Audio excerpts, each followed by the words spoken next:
Primeramente, saludarles a cada uno de la audiencia y también al maestro Agustín.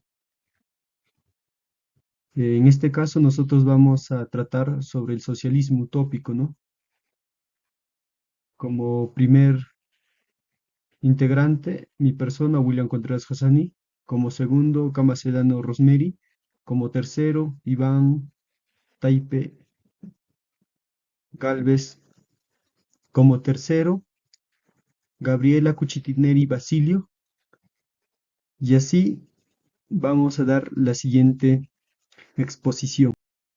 Para entender el socialismo utópico, primero hay que determinar qué es socialismo o dónde surge. El socialismo surge en Inglaterra, en Francia, en 1830, en 1840, en el siglo XIX, ¿no? Esto se utilizó como una forma de oposición al individualismo, ¿no?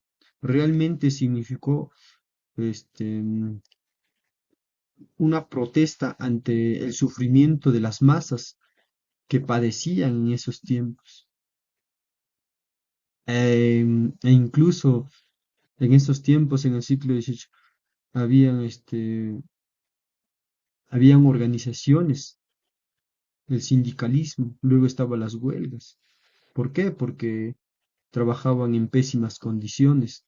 E incluso en esos tiempos logran este, ellos trabajaban 18 horas, los niños, mujeres y todo ellos, ¿no? Pero ellos a través de su trabajo que se va desarrollando, se, se logra las 8 horas, ¿no? Y para entender sobre qué es el socialismo utópico no es algo científico, es, es algo irreal, ¿no? Considerado así por Engels y Marx, quienes califican como una utopía, que esto está basado en el libro de Tomás Moro, que se detalla bastante en su libro ¿no? Utopía. Como pueden evidenciar, se puede ver acá, en ahí detalla bastante, ¿no? Es algo que nunca se va a lograr. Esto se da mayormente el socialismo utópico durante el siglo XIX, ¿no? Esto se va en contra del desarrollo capitalista, ¿no? Provocado por los mm, profundos cambios sociales. E incluso aquí, incluso hay reformas que se van haciendo, huelgas, se hace una reorganización de sindicatos. Por ejemplo, si me antece en su libro de Lenin Ilich, la, la Comuna de París, bastante explica en ahí. Por ejemplo, Marx también determina esto, ¿no? Que hay que destrozar la máquina. La máquina que era el Estado, era esa clase privilegiada. Para que nosotros destrocemos esto, tenemos que estar unidos, porque esto era lo que a nosotros nos llevaba a esa lucha de enemistades, pero de tal manera la fuerza hacía que nosotros teníamos que romper esas barreras y destrozar esa máquina que era la clase burguesa, ¿no? De tal manera, este, era una acumulación de capital, mientras los obreros eran explotados, trabajaban en pésimas condiciones, como artesanos, profesionales, hasta niños, incluso mujeres, para Para justificar y mantener sus privilegios, surgieron diversas ideologías, ¿no? Aquí aparecen ideologías y también algunos provenían de la propia burguesía, que le metían ideas, pero esto va surgiendo de una manera prácticamente no tan científica. Acá, como podemos evidenciar, mm, había entre ideologías aparece el socialismo utópico, ¿no? Idea con idea, así aparece el socialismo, impulsado por la pequeña burguesía, ¿no? ¿Y por qué por la pequeña burguesía? Nos vamos a dar cuenta más adelante a lo que me estoy refiriendo, ¿no? Aquí hay autores que eran de la clase privilegiada, que ellos querían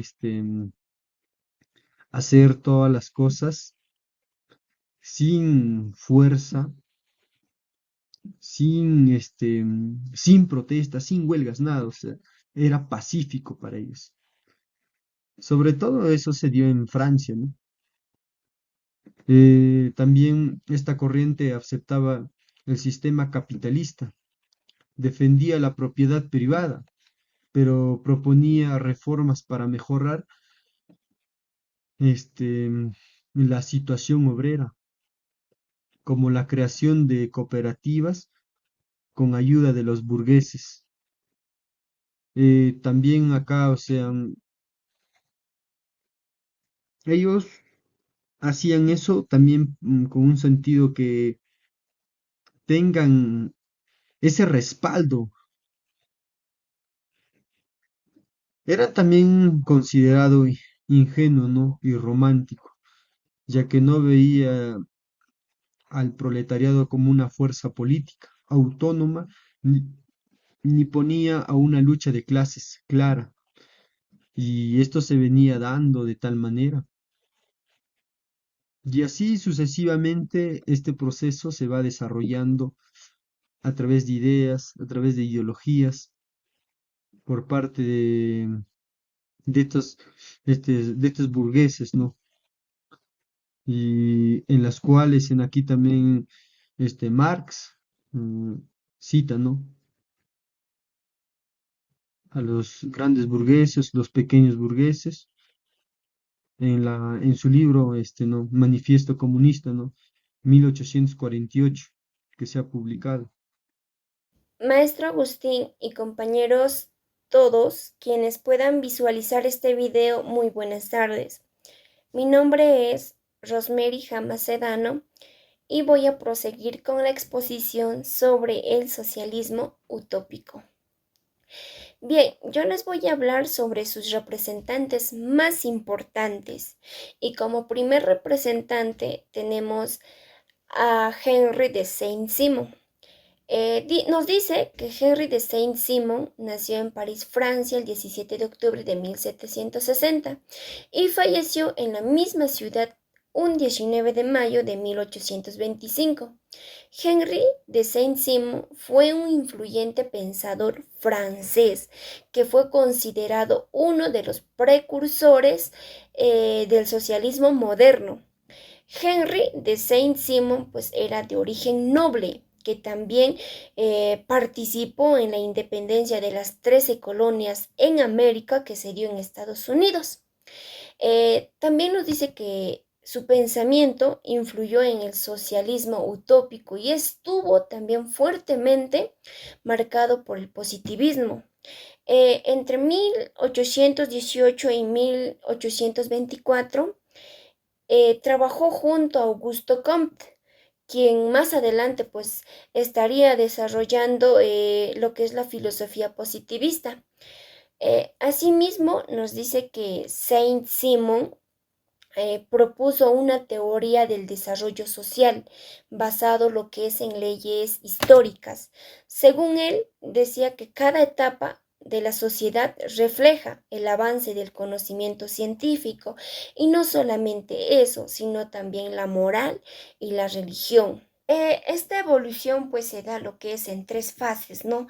La fase teológica, la fase metafísica y la fase positiva. La fase teológica, pues en ahí la gente explicaba el mundo, lo que es a través de la religión. Y en ese entonces, pues el poder lo tenían los sacerdotes y los reyes. Y también nos dice que en la fase teológica la sociedad era feudal y desigual.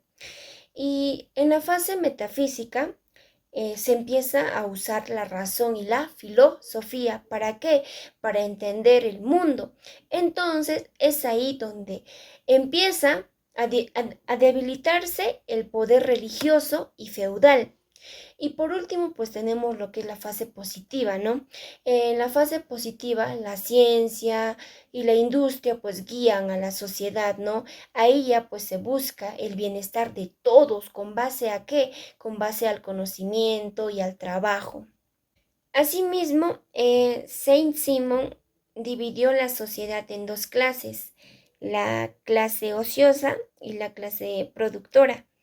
En la clase ociosa estaban pues los aristócratas y los rentistas, a la que culpaban pues de la pobreza y de la desigualdad. Y en la clase productora pues estaban los banqueros, los empresarios, los obreros, los artesanos, y se les decía que ellos eran quienes pues impulsaban el progreso, ¿no? Así también Saint Simon defendía que el poder debía estar en manos de los sabios, es decir, que debía estar en manos de los científicos, de los técnicos e industriales. Él decía, pues, eran ellos quienes debían organizar la sociedad para el beneficio de todos, ¿no? Saint Simon murió en la pobreza, pero con la convicción de que su pensamiento contribuiría al progreso de la humanidad. Bueno, pues hoy en día pues se les reconoce como uno de los grandes visioneros del pensamiento social moderno. Como segundo representante tenemos a Charles Fourier. Fourier pues nació el 7 de abril de 1772 en Francia y falleció el 10 de octubre de 1837 en París. Charles Fourier pues fue un pensador francés, reconocido también como uno de los fundadores del socialismo utópico. Charles, influenciado por las ideas de Newton, sostenía que los seres humanos están guiados por pasiones naturales y que no deben ser reprimidas, sino liberadas. Asimismo, Charles Fourier pues, propuso una visión histórica dividida en cuatro etapas. La primera etapa es el salvajismo, la segunda etapa barbarie, la tercera etapa es pues, el patriarcado y la cuarta etapa es la civilización. Charles Fourier también criticó a la civilización burguesa, a la que él consideraba hipócrita y corrupta. Él decía pues que la pobreza se mantenía a pesar de la abundancia, ¿no? Es por eso que él consideraba hipócrita y corrupta a la civilización burguesa. También en su obra El Nuevo Mundo Industrial de 1829, Charles Fourier pues propuso que el ser humano no debía reprimir sus pasiones. También cuestionó el capitalismo, al que acusaba pues de generar miseria y desigualdad, especialmente por la industrialización sin justicia social. Asimismo, Charles Fourier pues criticó duramente al comerciante al que le llamó pues parásito. También criticó a la actividad comercial a la que él consideró una forma de robo. También criticó a los procedimientos deshonestos del sistema capitalista.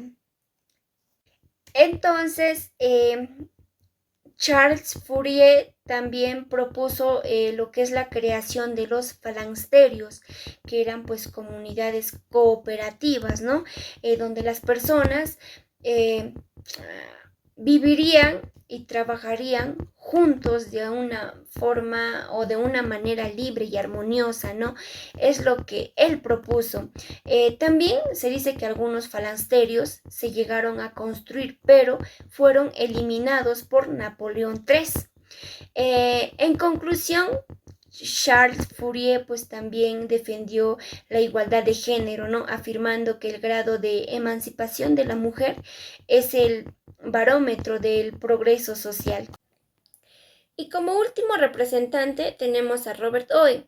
Robert Owen pues fue un industrial escocés, ¿no? Que buscó mejorar las condiciones laborales de sus trabajadores, sin eliminar ¿qué? Sin eliminar pues el sistema económico. Asimismo, en su hilandería de New Lanark, aplicó reformas sociales y no solamente eso, sino también redujo las jornadas laborales y también prohibió el trabajo infantil y asimismo también ofreció servicios como seguro de enfermedad, jubilación y también educación. Y en el año 1816, pues Robert Owen fundó el Instituto para la Formación de Carácter, donde incluyó la primera ganadería infantil de la historia. Asimismo, en 1817, Robert Owen prohibió el trabajo a menores de 10 años y no solamente eso, sino que también promovió la formación de docentes. Más adelante llevó sus ideas a Estados Unidos creando la comunidad de New Harmony, ¿no? Lo que es en 1827 y 1829. Pero se dice que el proyecto fracasó. De regreso a Inglaterra, Robert Owen impulsó el cooperativismo y asimismo fundó el sindicato de National Consolidated Trade Union, ¿no? Quien fue pues uno de los primeros sindicatos en organizar a los obreros. Sus obras más importantes de Robert Owen fueron tres. Su primera obra pues fue el libro del Nuevo Mundo Moral 1813. Su segunda obra fue Informe dirigido al candado de Lanark 1821 y por último pues tenemos su obra lo que es la nueva organización de la sociedad 1838. Robert Owen también inspiró a muchos reformistas obreros del siglo XIX. Muchas gracias maestro Agustín y compañeros quienes pudieron visualizar este video y doy pase a mi compañero para que pueda proseguir con la exposición. Muy buenas tardes, reciban el cordial saludo de la tarde. En esta oportunidad, mi persona va a tratar lo que es el liberalismo. El liberalismo es una doctrina política, social, económica que surgió como respuesta al absolutismo y a las estructuras rígidas del antiguo régimen. Se fundamenta en la libertad individual como valor supremo y la limitación del poder del Estado. Ante ello tenemos algunos aspectos. Uno de los aspectos del liberalismo es el individualismo. ¿Qué nos quiere decir el individualismo? Es el centro de la persona, es el valor moral de la persona, de cada persona que pueda tomar una decisión, ¿no? Entonces también tenemos uno de los aspectos importantes del liberalismo que es la libertad individual. Es elegir por sí mismo, es un derecho que cada persona puede tener. También tenemos lo que es la igualdad de ley. La igualdad de ley que se da, bueno, inclusive en nuestro estado. Todos son iguales ante la ley. Acá no existe ninguna condición, color de piel, condición social, condición económica. Todos iguales ante la ley. También uno de los aspectos que nos dice el liberalismo es la propiedad privada. La propiedad privada que tiene que ser protegido por el Estado ante la ley. Tiene que garantizar la propiedad privada. Bueno, vamos a tocar algunos representantes del liberalismo. Tenemos a Adam Smith. Adam Smith, padre del liberalismo, que, que nació en Escocia. En el año que aportó al liberalismo fue en el año 1723 y 1740. Analizó la importancia de la división del trabajo para aumentar la productividad y la riqueza. También tenemos como representante a David Ricardo en 1772 y 1823, economista británico que influyó en el desarrollo del liberalismo económico. También tenemos a Jeremy Bentham de 1748 y 1752. Influyó en la búsqueda de la mayor felicidad para el mayor número de personas. Como último tenemos a John Stuart Mill, en que aportó en 1806 y 1873, un pensador polifacético que impulsó el liberalismo hacia una visión social. Muchas gracias, eso sería todo. Gracias. Maestro Agustín, muy buenas tardes. Voy a proseguir con la exposición. El tema que me tocó pues es patria, nación y nacionalismo. Vamos a empezar. La patria, la palabra patria dejó de referirse solo a un lugar de origen o amor a la tierra y empezó a usarse como símbolo de una comunidad más grande que estaba compuesta por muchas personas y con fronteras definidas. Nos dice pues que durante el auge del capitalismo y el desarrollo de la burguesía, los estados necesitaban reforzar la idea de nación para justificar su existencia y su poder. Ahí es pues donde nace el nacionalismo, que es una ideología que buscaba fortalecer la identidad nacional y la participación de todos los ciudadanos en la vida política de su país. O sea, se podría decir en otras palabras que los gobiernos empezaron a promover el amor por la nación para que las personas no solo se sientan parte de un lugar, sino que también participen activamente como ciudadanos. El nacionalismo causó cambios. ¿Qué cambios? Pues más que nada en el mapa político de Europa. Uno de ellos está pues en Alemania e Italia, donde ayudó a unir pequeños territorios que antes estaban separados. Por otro lugar está pues en los imperios de otomano y austrohúngaro, donde el nacionalismo causó lo contrario, como la desintegración. Estos imperios pues estaban formados por muchas culturas y pueblos distintos y cada uno quería su propia independencia. Asimismo, el nacionalismo no solo causó la unión o separó países, sino que también generó conflictos internos, como en los países de Gran Bretaña, Francia o Rusia, donde surgieron movimientos nacionalistas dentro de su propio territorio y donde Irlanda quería independizarse de Gran Bretaña, así también como Cataluña y Provenza quería una autonomía en España y Francia. También estaba Polonia, Ucrania y Finlandia querían separarse de Rusia. También podemos mencionar que algunas potencias nos dice que usaron el nacionalismo como estrategia. ¿Para qué? Pues tenemos un ejemplo de que como Gran Bretaña apoyaba movimientos nacionalistas dentro de otros imperios para debilitarlos. Seguidamente está el representante del nacionalismo, que es Johann Gottfried Herder, de 1744 a 1807.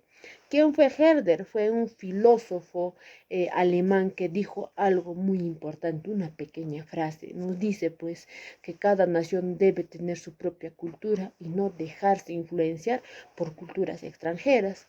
Mm, Él pensaba que la lengua, la historia, las costumbres, las tradiciones son lo que realmente definen a un pueblo.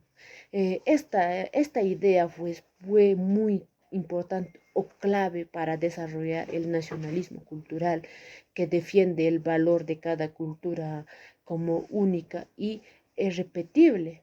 Entre sus obras, pues, de este autor destacan tres importantes donde les voy a mencionar fragmentos acerca de la literatura alemana moderna de 1767, el segundo que es sobre el estilo y el arte alemán de 1773 y la tercera que es Ideas para una filosofía de la historia de la humanidad, que esta obra es la más importante, que fue pues de 1784 hasta 1791.